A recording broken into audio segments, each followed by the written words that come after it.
everyone. Welcome to the JJs Declutter Podcast. Today, we're talking about decluttering, or as I like to call it, the art of saying goodbye to stuff you didn't even know you had, and how to declutter without feeling completely overwhelmed. So true, because let's be real. We've all stared at that messy room or closet and thought, where do I even start? And that feeling overwhelming. Right? But hey, no shame here. Clutter happens to all of us. And decluttering doesn't have to be stressful. We've got practical tips to make it way easier and maybe even add in a little fun. So by the end of this episode, you'll have practical tips and a better mindset for tackling clutter with ease.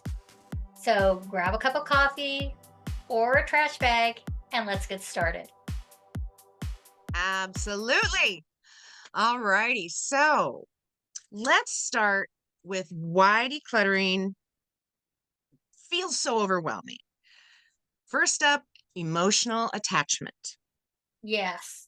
Like when you're holding on to something because it reminds you of a specific moment or person, like that middle school yearbook because you might want to laugh at your braces someday, or you want to remember what that person looked like that you just saw in the grocery store because you can't really place them, but the name sounded familiar. So true. Oh, yes. Or there's the guilt. You spent money on something and now it feels like it's a waste to let it go, even though you're not losing it. Using it. You should be losing it Yep. because you're not using it. Oh, the guilt gets me every time. And then there's that all or nothing mindset. Like, if I can't declutter my entire house in one day, why should I even bother? Yeah, that mindset gets so many of us stuck. And another big one, decision fatigue. Making choices about every single item is exhausting. Mhm. And after the 10th keep or toss decision, my brain is like, forget it. Keep it all. We're going to live in a museum of poor choices. Oh my gosh, yes.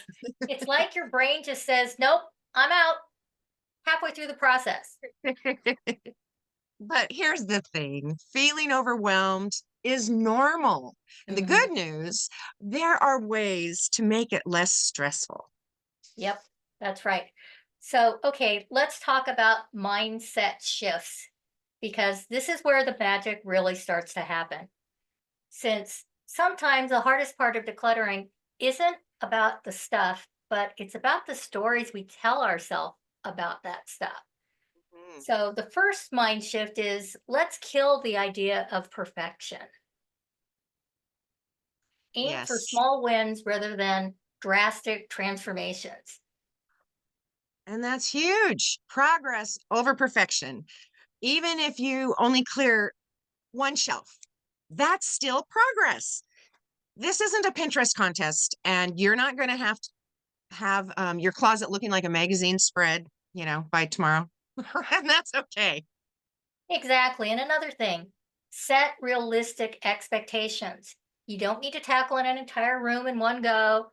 Focus on something small, like a drawer or a small pile. And again, don't forget to celebrate those wins because the small wins are really important. Cleared out a single box, that's worth a happy dance. It is.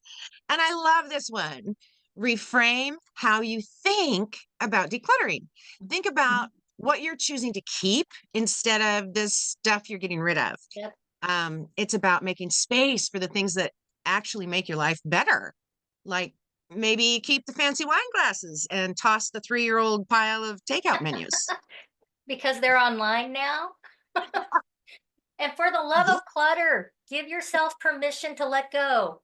That mug you've never used, it won't hold a grudge.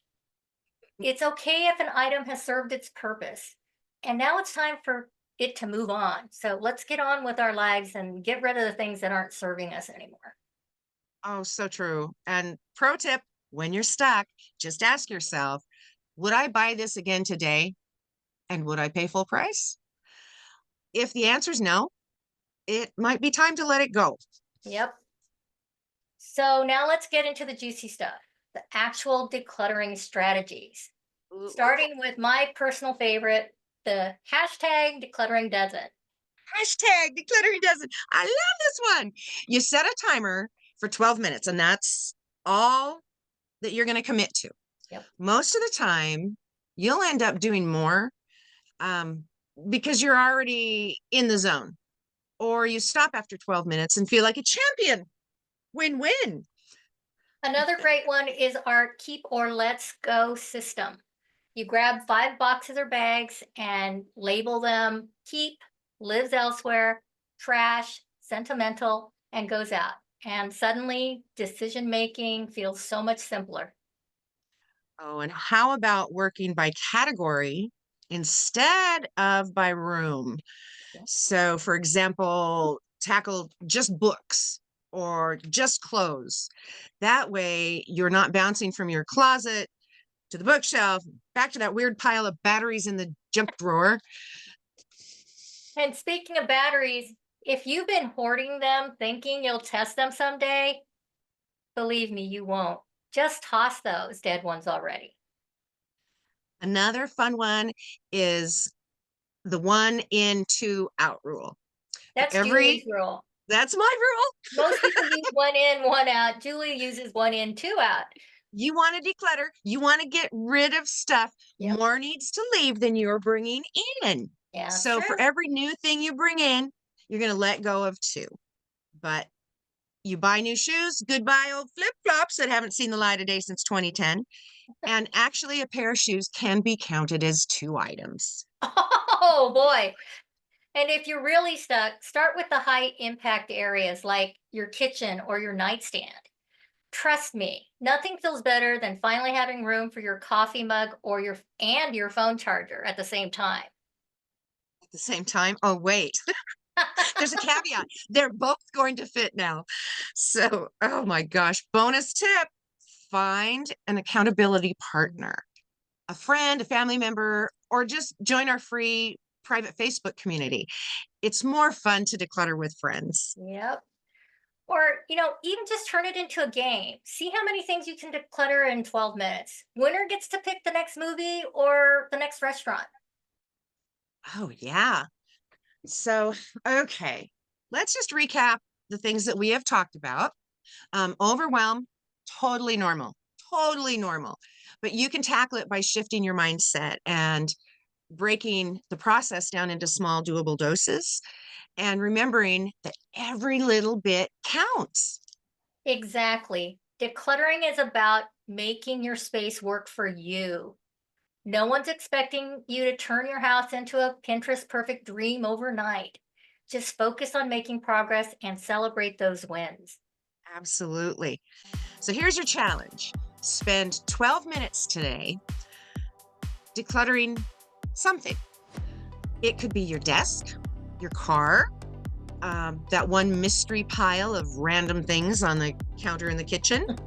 You'll be amazed at how much better you feel. And then tell us about it. We'd love to hear your decluttering victories or your funniest finds. Seriously, tag us on social media. Absolutely. Thanks for hanging out with us today, anyway, and we do expect to see you again soon. If you found this helpful, share it with a friend who might need just a little decluttering inspiration. Until then, keep it simple, keep it intentional, and always keep decluttering. And remember, nobody needs that many reusable grocery bags. So true. Have a good Join us one. next time. Bye. Bye-bye.